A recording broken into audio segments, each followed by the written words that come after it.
आदरणीय मित्रों नमस्कार। मैं ओपी शर्मा, एस्ट्रोलॉजर। ज्योतिष ज्ञान के इस यूट्यूब चैनल नई विद्या ज्योतिष परामर्श केंद्र में आपका स्वागत है। जैसे कि आप जानते हैं कि हम वर्तमान में नवग्रहों के कुंडली के विभिन्न द्वादश भावों में स्थित होने पर क्या फलादेश होता है वह बता रहे थे। आज हम राहु के बारे में चर्चा करते हैं। इसके पूर्व हमने शनि के बारे में बात की थी। आज हम राहु के बारे में बतलाते हैं। राहु एक छाया ग्रह है। राहु सर्प का मुख है। यह नीले रंग का लंबा दीर्घकाय कुरूप कुष्ठ रोगी कफ प्रकृति वाला पापी लेकिन विद्वान झूठी वाणी युक्त ग्रह है। राहु नास्तिक पाखंडी धुएं के बादल जैसा है। ये जैसा दिखता है वैसा है नहीं। राहु सदैव दूसरों की बुराई यानी पर निंदा करने वाला है। राहु में दो विशेष गुण हैं जो अन्य किसी ग्रह में नहीं है। पहला, जो फल देना है वह अचानक देता है, चाहे शुभ हो या अशुभ। दूसरा, विस्फोट करना। राहु बहुत तीव्रता के साथ शुभ या अशुभ फल देता है। शनिमत राहु अर्थात राहु शनि के समान ही फल देता है। राहु म्लेच्छ है। राहु स्त्री ग्रह है। नैऋत्य दिशा का स्वामी रात्रि बलि है। राहु वृष राशि में उच्च, वृश्चिक राशि में नीच फल देता है। मतांतर से राहु मिथुन राशि में उच्च, धनु राशि में नीच फल प्रदान करता है। राहु की स्वामित्व की स्वराशि कन्या व मूल त्रिकोण राशि कुंभ है। यह सूर्य चंद्र मंगल को शत्रु व बुध शुक्र शनि को मित्र तथा गुरु को सम मानता है। राहु आद्रा स्वाति व शतभिषा नक्षत्रों का स्वामी है। राहु की महादशा 18 वर्ष की होती है। राहु का रत्न गोमेद होता है। राहु व केतु कुंडली में सदा वक्री चलते हैं। वे परस्पर एक दूसरे से 180 डिग्री की दूरी पर होते हैं। राहु कठोर वाणी, दादा नानी, नीच लोगों से मित्रता, काला जादू, प्रेत बाधा, भय, पागलपन, पक्षाघात, स्नायु तंत्र, कुष्ठ रोग, पाखंड, सांप, कपट, ठगी, दंगा, विष, बेहोशी, कारावास, चुगली, छल, चोरी, डकैती, नीच कार्य, राजनीति, पाप कर्म, दुर्भाग्य, बिजली का करंट, विलासिता, अनुसंधान, उर्दू, विदेश गमन, सूजन, जासूसी, वेश्यावृत्ति, शराब, जुआ, गंदी भाषा, कोड़, पशु मैथुन, भ्रम, सांस की बीमारी, भ्रामक तर्क, विजाति, विदेशी गतिशीलता, अचानक विस्फोट, विधवा चोरी, दुष्टता, त्वचा की बीमारी, खुजली, एक्जिमा, चेचक, हैजा, शरीर में तेज दर्द, शरीर के किसी भाग में सूजन, जहर, यात्राएं, धार्मिक तीर्थ यात्रा इत्यादि का कारक है। अब हम राहु के विभिन्न भावों में उपस्थित होने पर क्या फलादेश होता है उसकी चर्चा करते हैं। राहु यदि लगन में स्थित हो, राहु छाया ग्रह है। लगन में राहु जातक को रहस्यमयी गैर परंपरावादी बनाता है। लग्न में राहु गैर सामाजिक कार्यों में रुचि पैदा करता है। जातक को क्रूर, निर्दयी, झगड़ालू, जिद्दी बनाता है। जातक मूर्ख, स्वार्थी होता है। लग्न में राहु वैवाहिक जीवन को सुख में कमी करता है। जातक में कामुकता अधिक होती है। जातक अनैतिक, अधार्मिक होता है। स्त्री सुख व पुत्र सुख में कमी होती है। राहु मेष लग्न, वृष लग्न व सिंह लग्न में जातक को धनवान बनाता है। शुभ ग्रहों से युक्त या दृष्ट हो तो अशुभ फलों में कमी हो जाती है। अब हम राहु के द्वितीय भाव में होने पर क्या फल होते हैं बताते हैं। द्वितीय भाव में राहु हो तो जातक दरिद्र होता है, रोगी होता है। स्त्री सुख व पुत्र सुख में कमी होती है। वाणी से संबंधित तथा आँख के रोग होते हैं। परिवार की हानि होती है। जीवन में अधिक मेहनत से ही धन प्राप्ति होती है। शनि, बुध व शुक्र की राशियों में शुभ लाभ होते हैं। व्यापार में लाभ होता है। अब हम तृतीय भाव में राहु होने पर, त्रिशधाय भावों में राहु शुभ फलदायक होता है। तृतीय भाव में स्थित राहु जातक को साहसी बनाता है, पराक्रमी बनाता है। जातक निरोगी होता है। जातक बुद्धिमान, विद्वान, तेजस्वी होता है। शत्रुओं का नाश करता है। जातक धनवान होता है, दीर्घायु होता है, यात्राएं अधिक करता है।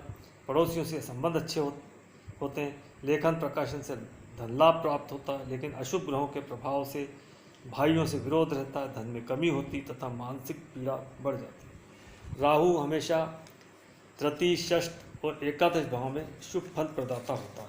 अब राहु के चतुर्थ भाव में फल।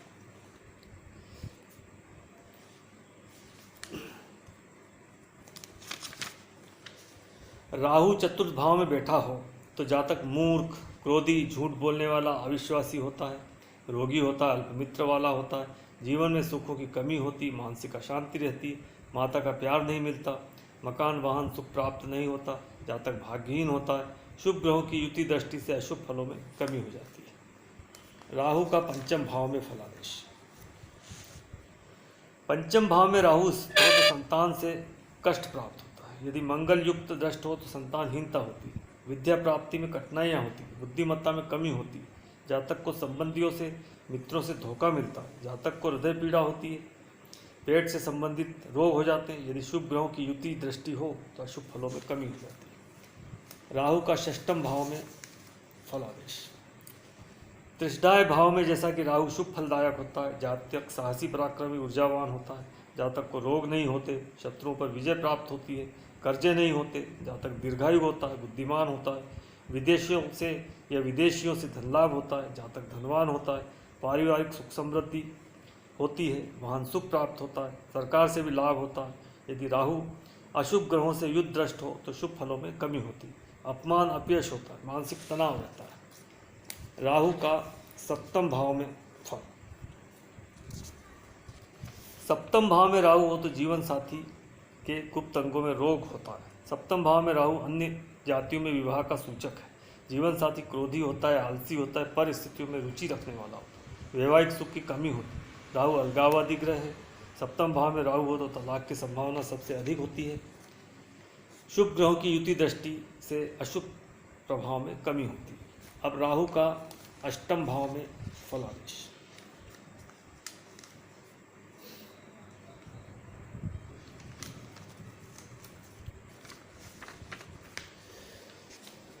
राहु अष्टम भाव में बहुत अशुभ फल देता है। जातक में कामुकता बढ़ जाती है, गुप्त रोग होते हैं, जातक को असाध्य दीर्घकालीन रोग होते हैं, भाइयों से विरोध रहता है, जन्म स्थान से दूर रहता है, बार बार दुर्घटनाएं होती हैं।